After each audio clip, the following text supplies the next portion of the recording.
உனது நாமம் சொல்ல சொல்ல உள்ளமெல்லாம் உருகுதே.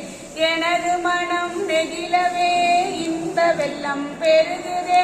பாடியாடி பணிந்திடவே பரவசமே ஆகுதே. நீ ஆடி வரும் அழகை கண்டால் ஆனந்தமே பொங்குதே.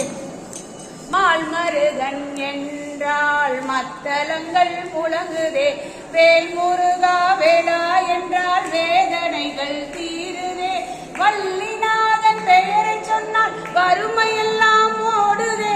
புள்ளிமயில் வேளா என்றால் புனித நிலை சாருதே. சஷ்டி பூஜை செய்ய செய்ய சாபமெல்லாம் தீருதே. இஷ்ட சித்தி என்னுள் காண இன்ப வெள்ளம் பெருகுதே. வாழ்வழிக்கும் வள்ளல் என்ற வானமுதம் பொழியுதே. ஏழ்மையினி இல்லை என்று எங்கள் உள்ளம்